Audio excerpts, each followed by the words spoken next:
Živjo, sem Jana Pristovšek in ponovno smo skupaj. Drama je duševno stanje, kjer misli in čustev nimamo pod kontrolo. To pomeni, da čustva in misli ugrabijo nas in potem mi govorimo in delamo stvari, ki jih kasneje obžalujemo. Obžalujemo pa zato, ker tega nismo tako mislili, ker v resnici tako ne mislimo, ker vemo, da smo pretiravali, da smo naredili krivico in da smo s tem odnos ranili, odnos uničujemo, z dramo odnos uničujemo in ne gradimo. In ko se mi pomirimo, se pravi, ko se mi pomirimo, drama je nasprotje od pomiritve. Ko se mi pomirimo, moramo potem to na nek način popraviti. Želimo si popraviti, želimo povedati tej osebi, nad katero smo se znesli, da tega nismo tako mislili. Tudi če se nismo znesli verbalno ali fizično, smo mogoče utihnili, jo dali na distanco, jo ignorirali in jo s tem prizadeli. Se pravi, naše obnašanje ni bilo ustrezno. In zato je drama toksična. Ne glede na to, koliko majhna je še vedno toksična. Seveda se določene stvari dajo popraviti. Preko neke meje pa se ne da več popraviti. Zakaj? Zato, ker takrat, ko smo mi v drami, takrat ne vidimo več sveta okrog sebe, ne vidimo več ljudi okrog sebe, ne čutimo jih, ne zanima nas, kako se počutijo, ampak takrat smo osredotočeni samo nase, ampak ne v dobrem smislu, kaj se v meni dogaja, kako jaz to lahko predelam v sebi, ampak v smislu, jaz hočem in ti moraš. Jaz hočem in ti moraš to narediti, se tako obnašati. Jaz hočem in ti moraš. Ne smeš nikoli več tega narediti, ne smeš se nikoli več obnašati tako. Gre za to, da ne glede na to, kako mi zatrjujemo, da smo ljubeči, čuteči, da smo ljubezen, svetloba, takrat, ko smo mi v drami, nismo nič od tega. Takrat, ko smo mi v drami, smo toksični. Ne glede na to, kako kasneje obžalujemo, ampak takrat smo toksični. In to je včasih težko sprejeti, zato ker nismo sposobni sprejeti temni del sebe. Ampak temni del nas je v nas. Ali ga hočemo ali ga nočemo. To ni izbira. Izbira je samo to, kaj bomo mi s temnim delom naredili. Torej, drama je stanje, kjer mi škodujemo v prvi vrsti sebi in drugim. Sebi škodujemo zato, ker nimamo pod kontrolo svojih čustev, nimamo pod kontrolo svojih misli in nimamo pod kontrolo svojih dejanj. In drama je pot, ki vedno pelje navzdol. Drama nikoli ne pelje navzgor, drama nikoli ne pelje proti uspehu, drama nikoli ne pelje proti ljubezni, drama nikoli ne pelje proti lepšemu, lažjemu, lahkotnejšemu življenju. In življenje v drami pomeni to, da se neprestano se spotikamo, neprestano imamo neke težave in preprosto se ne moremo sprostiti. Skozi se nekaj dogaja, skozi so neke težave. Kakor eno težavo malo rešimo, pride že druga. Kakor eno malo potlačimo in se izognemo, že trčimo na drugo. Drama povzroča dramo. To, s čemer se mi veliko ukvarjamo, to bogatimo. In če torej bogatimo, če se veliko ukvarjamo z dramo, bogatimo dramo, bogatimo vznemirjenje, bogatimo krivice, bogatimo prizadetost, bogatimo užaljenost in bogatimo strah. Bolj, ko smo mi v drami, bolj, ko mi pritiskamo na druge, bolj pokažemo sebi v naši notranjosti, sporočamo, nisem dovolj močan, nisem dovolj močna. Rabim rešitelja, rabim nekoga, ki mi bo povedal, vredna si, na varnem si, več kot dovolj dobra si, sposobna si, vidim te, slišana si. Slišana si, videna si, upoštevana si, to ženske rabimo. Ampak v določeni količini. Nekatere v neki v normalnem odnosu je logično, da smo slišani, videni, upoštevani, ljubljeni. Ampak najprej moramo imeti to v sebi.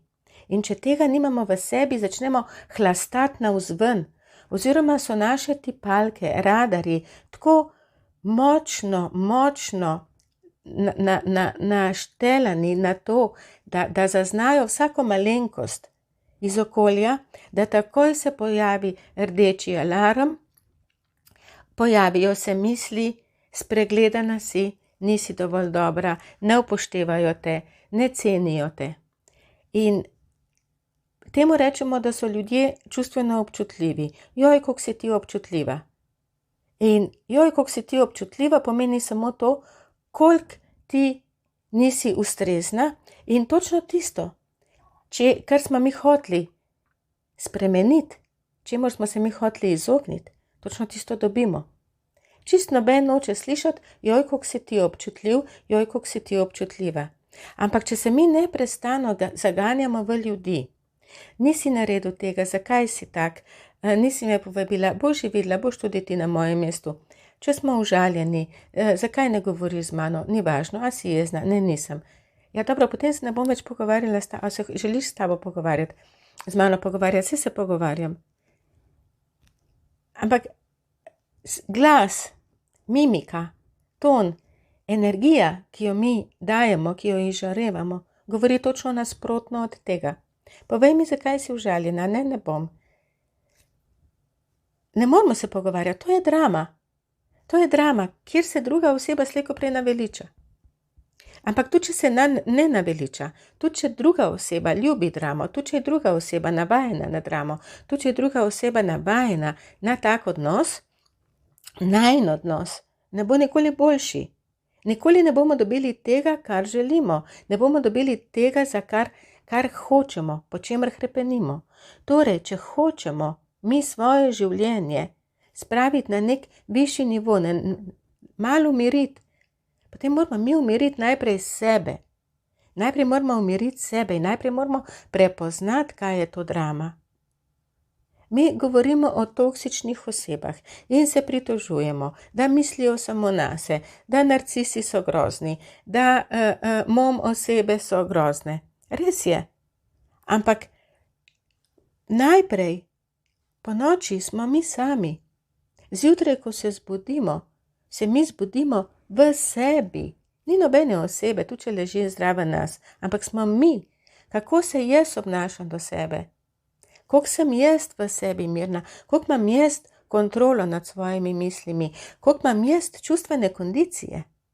Koliko imate čustvene kondicije? Koliko hitro vas kakšna stvar spravi iz tira? Čustvena kondicija pomeni to, koliko smo mi notranje močni in močnejši kot smo, kasneje nas bojo stvari zamajale. Tudi če nas zamajajo, skozi je nekaj.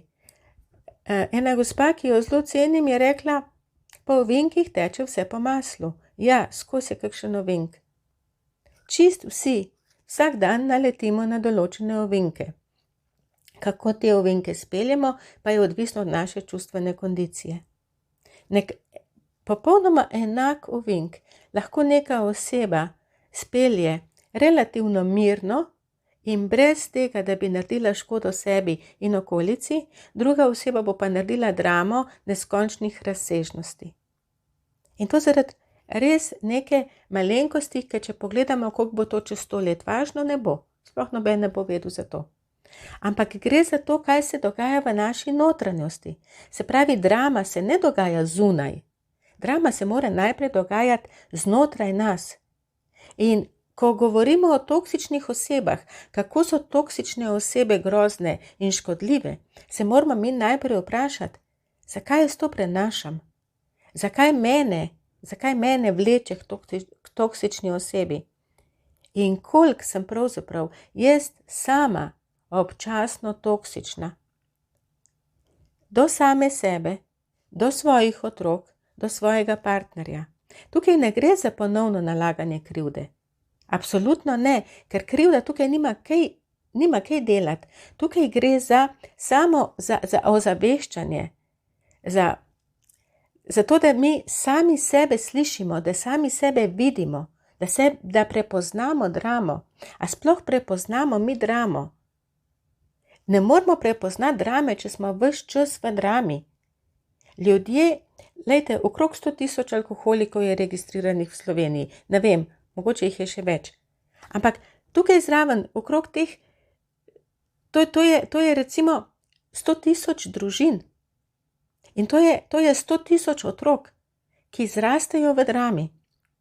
In ko zrasteš v drami, poznaš samo dramo, ne poznaš miru. In kako boš potem v odrasli dobi prepoznal, da si v drami? Če si samo tega navajen, če samo to poznaš.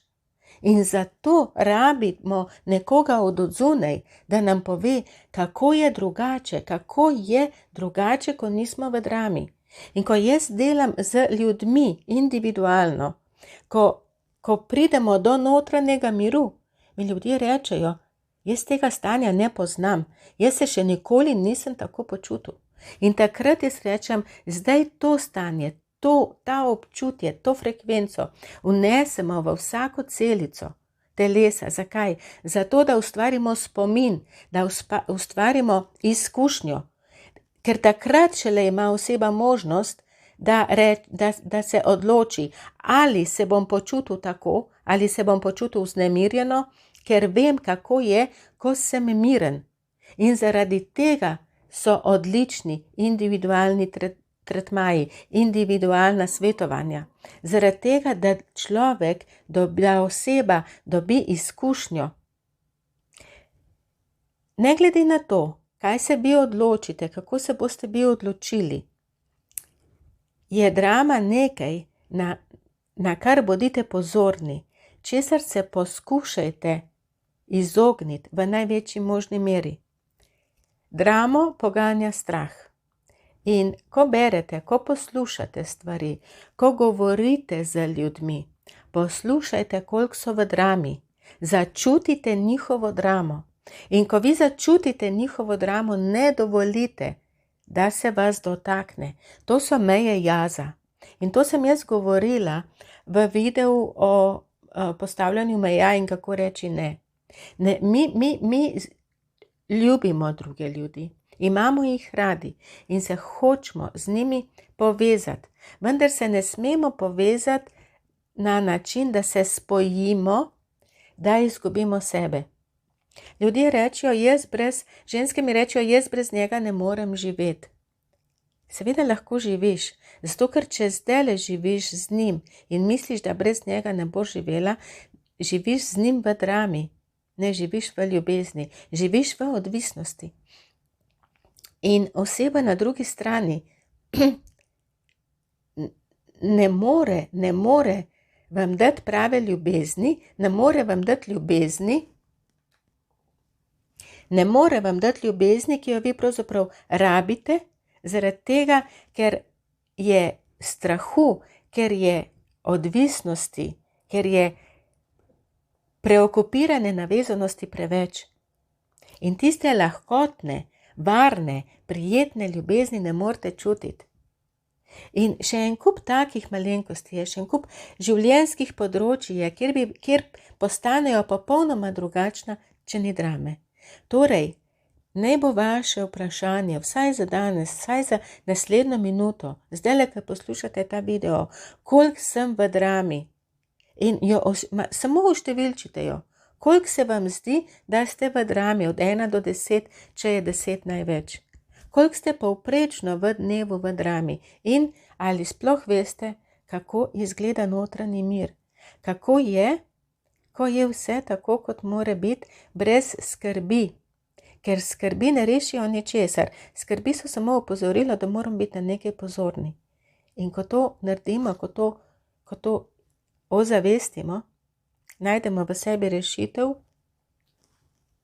damo na polico, kjer se tega zavedamo, vendar ne ustvarjamo naprej. Ker ko mi skrbimo za skrbi, se skrbi kopičijo in zgodi se točno tisto, česar smo se najbolj bali. Torej ne ustvarjajte tega, česar se najbolj bojite. Ustvarjajte to, česar si želite. Ustvarjajte to, kar si želite. Imejte se radi, ne pozabite na avgustovski popust, na avgustovsko akcijo. Recimo temu drama free, slišana si. Preberite kakšno mojo knjigo Čarobni odnos ali pa 8 moških, zakaj pa ne. Prijavite se na YouTube kanal, delite ta video, če vam je bil všeč in kmalu se spet vidimo in slišimo. Imejte se radi, pomembni ste in pejte ven iz drame, ker ne koristi, nič ne boste več dobili. Čau, čau.